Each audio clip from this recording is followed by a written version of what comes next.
அனைவருக்கும் வணக்கம். இந்த வீடியோவில் பொறுத்த வரைக்கும் 2 தேவையில்லாத ஆணியை பற்றி தான் நம்ம பேச போகிறோம். என்னென்ன ஆணி அப்படின்றத நான் சொல்லிடுறேன். முதல்ல தனுஷ் அவர்கள் இதுக்கு முன்னால் ஒரு 2-3 நாளைக்கு முன்னால் அவர் படித்த ஸ்கூல் தாய் சத்யா அப்படின்ற ஒரு ஸ்கூலுக்கு மிகப்பெரிய அளவில் நாங்கள் கட்டடம் கட்டுறதுக்கு காசு கொடுத்துருக்கோன்னு சொல்லி பரவலாக நியூஸ் பரவுச்சு. எல்லாருமே பார்த்துருப்பீங்க. என்னடா அது ஏதோ கவர்மெண்ட் ஸ்கூலில் படிச்சிருக்கிறாப்லங்க, நல்ல மனுஷன் பார்த்தீங்களா, அவர் படித்த ஸ்கூலுக்கு எப்படியாப்பட்ட விஷயம் பண்ணியிருக்காருன்னு சொல்லி பார்க்கும்போது தான் தெரிஞ்சிச்சு அது ஒரு மெட்ரிகுலேஷன் ஸ்கூல் அப்படின்னு. அப்போ மெட்ரிகுலேஷன் ஸ்கூலுக்கு இன்றைக்கி நான் பண்ணியிருக்கேன்னு சொல்லிட்டு வர இந்த தனுஷ் அவர்கள் எப்படிங்க இன்னும் கொஞ்சம் கூட கூச்சமே இல்லாமல் நான்லாம் அரசியலுக்கு வரேன்னு சொல்கிறாரு. அந்த ஸ்கூலில் படிக்கிற எத்தனையோ லட்சக்கணக்கான மாணவ மாணவிகள் தன்னுடைய பெற்றோர்களோட காசை ரத்தமாக உறிஞ்சு அந்த ஸ்கூலுக்கு கட்டி ஆல்ரெடி அவங்க கோடிக்கணக்கான பணம் வச்சுருக்காங்க.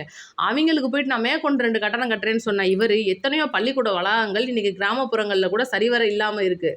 அதுக்கு நான் உதவி பண்ணியிருக்கேன்டா, நான் அரசியலுக்கு வர்றேன்னு சொன்னால் கூட ஏதோ மதிக்கலாம். இதனால் இந்த சுத்தமாக அவர் மேலே இந்த மரியாதையே போயிருச்சு தனுஷ் மேலே. இதை பற்றி நீங்கள் என்ன நினைக்கிறீங்கன்றத கமெண்ட்டில் சொல்லுங்கள். ரைட்டு, இப்போ அவருக்கு என்ன காரணம் அப்படின்னா, கோயம்புத்தூரில் மிகப்பெரிய அளவில் அவருடைய கட்சி சார்பில் நடக்க போகிற சில விஷயங்களை பண்ண போகிறாராம். ஏன்னா அவர் தான் இப்போ கட்சி ஆரம்பிக்க போகிறோம் அப்படி இப்படின்னு சொல்லிட்டு மிகப்பெரிய அளவில் பேசிகிட்டு இருக்காப்ல. அதுக்கான வேலைகளை கோயம்புத்தூர்லேருந்து ஆரம்பிக்கிறதா இருக்காராம். கோயம்புத்தூரில் அந்த கட்சிக்கான நிர்வாகிகள் மாவட்ட பொறுப்பாளர்கள்லாம் போட்டு சொல்ல முடியாது வரக்கூடிய இடைத்தேர்தலில் மிகப்பெரிய அளவில் இறங்க போகிறார் அப்படின்ற ஒரு தகவலும் வந்திருக்கு. 7 வேட்பாளரே ஒரு முடிவு பண்ணி வச்சிருக்காராம், மைண்டுக்குள்ளே ஒரு செட் பண்ணி வச்சிருக்காரு அப்படின்ற ஒரு தகவலும் வந்திருக்கு. பார்ப்போம் அந்த தேவையில்லாத அணியோட ஆட்டம் அப்படின்றத. எனக்கு எப்படி தோணுதுன்னா, நாராயணா அந்த கொசு தொல்லை தாங்க முடியலடா, யாராவது மருந்து அடிச்சிருங்கடான்னு சொல்கிற மாதிரி தான் இருக்குது. அதனால் இதை பற்றி கமெண்ட்டில் சொல்லிடுங்க. நீங்கள் என்ன நினைக்கிறீங்க? ஒருவேளை தனுஷ் என்ன பண்ணுவார் அப்படின்னு நீங்கள் நினைக்கிறீங்க அப்படின்றதையும் கமெண்ட்டில் சொல்லுங்கள். ரைட், இப்போ முக்கியமான விஷயத்துக்கு வருவோம். நேற்று நம்ம வீடியோவில் பேசியிருப்போம். இந்த கர்நாடகாவுடைய மிகப்பெரிய அந்த காவிரி பிரச்சனைக்கு வாட்டாள் நாகராஜ் அப்படின்றவர் அந்த மக்களுடைய ஒரு எதிர்ப்பு தன்மையை கிளப்புறதுக்கும் வன்முறையை தூண்டுறதுக்கும் மிகப்பெரிய அளவில் கர்நாடகா தமிழக எல்லையில் ஒரு போராட்டம் நடத்துகிறாருன்னு சொல்லியிருக்கோம் பார்த்தீங்களா. அந்த போராட்டத்தில் தேவையில்லாத வாயை விட்டுருக்காரு. தமிழர்கள் யாரும் உள்ளே வரக்கூடாதுரா அப்படின்னு சொல்லியிருக்காரு. நேருக்கு நேராக ஒண்டி அந்த எப்படி சொல்கிறது வன்முறையை தூண்டுற மாதிரி பேசியிருக்காரு. அப்படின்றதுனால அவரை பெரிய விஷயங்கள் நேற்று காவல்துறையினர் மிகப்பெரிய அளவில் அவளை கைது பண்ணி அடைச்சி வச்சுருக்காங்க, அந்த கட்சியோட சேர்ந்த சில பேரை. ஏன்னா எப்போ பார்த்தாலும் கர்நாடகாவில் வன்முறையை தூண்டுறது மட்டுமே இந்த வாட்டாள் நாகராஜ் கட்சியோடைய ஒரு விஷயம். அந்த ஒரு வகையில் நேற்றும் பண்ண விஷயத்துக்கு இந்த மாதிரி பண்ணியிருக்காங்க. சீக்கிரமாக அவரால் தான் தமிழகத்துக்கு ஒரு விடிவு காலம் பிறக்க போகுதுன்னே நினைக்கிறேன். ஏன் அப்படின்னா, இவர் இந்த மாதிரி பண்ணிகிட்டே இருந்து கன்னட அமைப்புகள் கன்னடாவுக்கு எதிராகவே திரும்புறதுக்கான ஒரு விஷயம். ஏன்னா கர்நாடகாவில் அணை கட்டக்கூடாது, மேகத்தட்ட அணை வேணான்னு சொல்லிட்டு கர்நாடகாலே சில பேர் போராடுற நிலமை வந்திருக்கு. அந்த ஒரு நிலமன்றது தமிழகத்துக்கு ஒரு சாதகமான சூழலை தான் கொடுத்துருக்கு. ரைட்டு, இப்போ தேவையில்லாத அணி 2வது அணியை நம்ம பார்ப்போம். என்ன அணின்னு பார்த்தீங்கன்னா, நீட் போராட்டம் அப்படின்ற ஒரு தான் மிகப்பெரிய அளவில் நாங்கள் டெல்லியில் பண்ணுறோம், நாடாளுமன்றத்தில் போய் முற்றுகையிடுறோம்னு சொல்லிட்டு மிகப்பெரிய அளவில் மாணவர்களுடைய போராட்டமாக இருந்துச்சு. இதுக்கு அச்சாரம் போட்டவர் யாருன்னா அபிஜித் தீப்கே அப்படின்னு சொல்லிட்டு ஒரு வட மாநிலத்துக்காரரு. அவர் அமெரிக்காவில் வேலை பார்த்தவர், ஒரு விஞ்ஞானின்னு வேற சொல்லிக்கிறாங்க. அங்கேருந்து தான் இங்கே வேலை பார்க்குறாரு. இதுக்கு பணம்லாம் அமெரிக்காலேருந்து வந்ததாக சொல்லிக்கிறாங்க, நமக்கு தெரியாது. இந்த ஒரு போராட்டம் அப்படின்றதுல திமுகலாம் கூட பார்த்தீங்கன்னா அசிங்கப்பட்டுச்சு. இங்கே அந்த ஜூலி மாதிரியான ஆட்கள் திமுகவுடைய ஜென்சி பணியினை போட்டு ஆட்டம் போட்டது இதெல்லாம் தாண்டி இன்னைக்கு யோசிச்சு பாருங்க மக்களே, இன்னைக்கு 11வது நாளாக சென்னையில் போராட்டம் நடக்குது. அவங்க யாருக்காவது தெரியுமா? ஏன்னா எனக்கே தெரியாது, நேற்று தான் தெரியும். சில மாணவ மாணவிகள் இன்னமும் நீட் வேணான்னு சொல்லி போராடிக்கிட்டு இருக்காங்களாம். நான் என்ன கேட்குறேன், இந்த மாணவ மாணவிகள் நீட் வேணான்னு சொல்லி போராடுறவங்க எத்தனையோ பேர் இறந்து போனாங்க பார்த்தீங்களா? அப்போ இவங்க போராடி இருக்காங்க அப்படின்னா ஒரு நியாயமாக இருந்துச்சு. ஆனால் இன்னைக்கு தமிழக அரசு, நம்மளுடைய முதல்வர் விஜய் அவர்களுடைய அரசு நீட்டு வேணான்னு எதிர்க்கிற அரசு. திமுக மாதிரி பாஜக காலில் விழுகிற அரசு கிடையாது. அப்படி இருக்கும்போது எதுக்கு இவங்க போராடுறாங்க, ஏன் போராடுறாங்கன்னு எனக்கு தெரியல. உங்களுக்கு தெரிஞ்சிச்சுன்னா சொல்லுங்கள். அந்த வகையில் 11வது நாளாக போராடிக்கிட்டு இருக்கிற நம்மளுடைய தமிழக மாணவ மாணவிகளுக்கு இந்த அபிஜித் தீப்கே அப்படின்ற ஒருத்தர் அங்கேருந்து வீடியோ காலில் உங்களுடைய போராட்டத்துக்கு நான் அனுமதி தர்றேன், நான் அனுமதிக்கிறேன் அப்படின்னு சொல்லிட்டு மீண்டும் சிஜேபி அப்படின்ற ஒரு விஷயத்த தமிழகத்தில் பெருசாக கொண்டுட்டு வர போகிறாங்க அப்படின்ற ஒரு தகவல். எதுக்காக அப்படின்றதை நான் சொல்லிடுறேன். இன்றைக்கி பாருங்கள், ஸ்டாலின் அவர்களை பொறுத்த வரைக்கும் ஆல்ரெடி சிஜேபியோட கூட்டம்லாம் வைக்க போகிறாராம். அந்த மாணவ மாணவிகளோட பலம் இன்றைக்கி ஸ்டாலினுக்கு ரொம்ப தேவைப்படுது. திமுக இந்த மாதிரி இணைஞ்சிருச்சுன்னா இளைஞர் பட்டாளமே இன்றைக்கி திமுகவில் போய் இணைஞ்சிரும். அப்போ மிகப்பெரிய அளவில் நம்ம வெற்றியை பெற்றலாம். நாடாளுமன்றத்திலையும் சரி, வரப்போகிற இடைத்தேர்தலான சட்டமன்றத்திலையும் சரி. அப்போ நம்ம அப்படியே தமிழக வெற்றி கழகத்தை தூக்கி சாப்பிட்றலான்றது தான் இன்றைக்கி ஸ்டாலினோடைய மிகப்பெரிய கனவாக இருக்குது.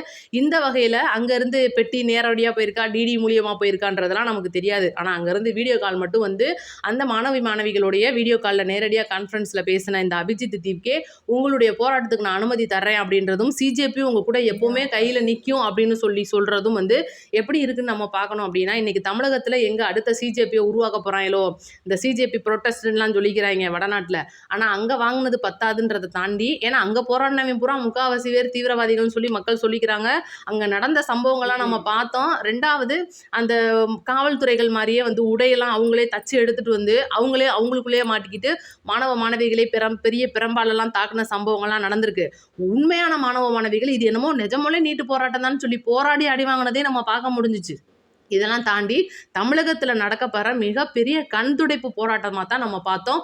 ஒரு கட்சியை சார்ந்த, அதாவது திமுகவை சார்ந்த சில கைகூலிகளும் கொத்தூசுகளும் வந்து இதில் மிகப்பெரிய அளவில் பங்கேற்று மிகப்பெரிய அளவில் மக்களை ஏமாத்துற ஒரு விஷயத்தையும் நம்ம பார்த்தோம். சில மாணவிகள்லாம் பேசியிருப்பாங்க. ஒரு பையன்லாம் வந்து தெளிவாக சொல்லியிருப்பான், ஏண்டா நீட்டுக்கு போராடுறீங்க சரி, நீட்டுக்கு போராடும் போது ஏண்டா நாளைக்கு வர ஜனநாயகம் நாங்கள் பார்க்க மாட்டோம்னு சொல்கிறீங்க அப்படின்னு சொல்லி வெட்ட வெளிச்சமாக ப்ரெஸ் மீட்டில் கேட்டதையும் நம்ம பார்த்தோம். சோனம் கபூர் நம்ம நடிகை ஒருத்தவங்க, அவங்க வந்துட்டு உள்ளே போய் போராடி பேசிகிட்டு இருக்கும்போது எத்தனை பேர் இருக்கீங்க நீட்டுக்கு போராடுறவங்கன்னு சொல்லி கேட்கும்போது 4-5 பேர் கூட கை தூக்கலை. ஆனால் பொதுமக்கள்னு சொல்லிட்டு ஒரு 4 பேர் கை தூக்குறாங்க. அப்போ அந்த சிஜேபிக்காக மிகப்பெரிய அளவில் இவங்களா போராடுறோம்னு நினச்சி இன்னைக்கு தமிழகத்தில் வன்முறையை தூண்டுறதுக்கு மீண்டும் அபிஜித் தீப்கே ரெடி ஆகிட்டாரு. மாணவ மாணவிகளே ஏமாந்துராதீங்க அப்படின்றது தான் நம்மளுடைய ஒரு தகவல். திரும்பவும் தமிழகத்தை இந்த எப்படி அங்கே நாடாளுமன்றத்தில் நாங்கள் முற்றுகை போடுறோம்னு சொல்கிறாங்க. ஏன்னா இன்றைக்கி தமிழகத்தை பொறுத்த வரைக்கும் செப்டம்பர் 8ஆம் தேதி வரைக்கும் சட்டமன்றம் நடக்க போகுதுன்றது உங்களுக்கே தெரியும். சிறுக வந்து இவங்க ரவுண்டாக கட்டி உட்காந்து இந்த மெரினா இந்த மாதிரி இடங்களில் ஆக்கிரமித்து மீண்டும் மக்களை வந்து இந்த ஜல்லிக்கட்டு மாதிரியான தேவையில்லாத ஒரு போராட்டத்துக்குள்ளே இழுத்து நம்ம மாணவ மாணவிகளுடைய ஒரு வாழ்க்கையை சீரழிக்கிறதுக்காக இவங்க வந்து கிளம்பியிருக்காங்க. கரப்பாம்பூச்சின்றவங்க தயவு செய்து பெற்றோர்கள் ரொம்ப கவனமாக இருங்க. பிள்ளைங்க ஸ்கூலுக்கு போகிறாங்க, காலேஜ் போகிறாங்கன்றதை தாண்டி இந்த நீட் அப்படின்ற ஒன்றுக்கு நம்மளுடைய முதலமைச்சர் சொல்கிறது சட்டமே ஏற்ற போகிறோம், தீர்மானம் கொண்டுட்டு வர போகிறோம். இது போக பள்ளிக்கல்வித்துறை அமைச்சர் வந்து ராஜ்மோகன் அவர்கள் ஒவ்வொரு ப்ரெஸ் மீட்லேயும் சொல்கிறாரு, நீட் முழுமையாக எதிர்ப்பதே நம்மளுடைய ஒரு நோக்கம் அப்படின்னு சொல்கிறாரு. ஆனால் இதெல்லாம் நாங்கள் கேட்க மாட்டோம், எங்களுக்கு திமுக 200 தந்துருச்சு, ஒரு நாளைக்கு 200 சம்பளத்துக்கு ஆள் எடுத்திருக்காங்க மக்களே, அதனால இந்த மாதிரியான விஷயங்களில் நம்மளுடைய பசங்களை வெளியில் விடாமல் இருக்கிறது தான் நமக்கு நல்லது. ஏன்னா இந்த அபிஜித் தீப்கேன்றவங்கலாம் நல்லவங்க கிடையாது. நீங்களே டெல்லியில் கண்கொண்டு பார்த்துருப்பீங்க. இன்றைக்கி எத்தனையோ பேர் மேலே வழக்கு இருக்குது, வழக்கை வந்து நாங்கள் எடுத்து விட்ருவோன்னு சொல்கிறாங்க. ஆனால் வழக்கு பதியப்பட்ட ஒவ்வொருத்தோடைய அடையாளமும் இன்றைக்கி மத்திய அரசு கையில் இருக்குது. அவங்க நாளைக்கு படித்து முடிச்சுட்டு வேலைக்குன்னு போகும்போது அவங்களுடைய அந்த வழக்கு விஷயத்தை கம்ப்யூட்டரில் கூட அப்படி தட்டிட்டாங்கன்னு வைங்க, எல்லா விஷயமும் வந்துடும். ஓ நீ தான் நீட்டுக்கு போகிறான்னியாப்பா, வா வா வா வா அப்படின்னு சொல்லிட்டு ஒரே செகண்டில் ரிஜெக்ட் பண்ணி விட்டாங்க அப்படின்னா வாழ்க்கை என்ன ஆகும்?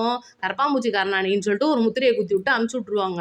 கரப்பான்பூச்சி நல்லது செஞ்சா எந்த பூச்சியா இருந்தாலும் நமக்கு பிரச்சனை இல்லை. ஆனால் வன்முறையை ஏற்படுத்தணுன்ற நோக்கத்தோட நீ தமிழகத்துக்குள்ள வந்த அப்படின்னா இங்கே கரப்பான்பூச்சியை அணில் குஞ்செல்லாம் தூக்கி சாப்பிட்ரும். இதுதான் வந்து நம்மளுடைய ஒரு கருத்து. அதனால மறந்துடாம இதை பற்றி உங்களுடைய கருத்தை சொல்லிட்டு போங்க. இப்போ அடுத்து ரொம்ப முக்கியமான விஷயத்துக்கு வருவோம். இந்த தொகுதி மறுவரையறைன்னு சொல்லிட்டு ஒரு மிகப்பெரிய பஞ்சாயத்து போயிட்டு இருக்கு பார்த்தீங்களா. இதை ஆல்ரெடி வந்து மசோதாவை நாடாளுமன்றத்தில் நிறைவேற்றணும்னு நினச்சிருக்காங்க. 42 சீட்டில் தோல்வி அடைஞ்சிருச்சு.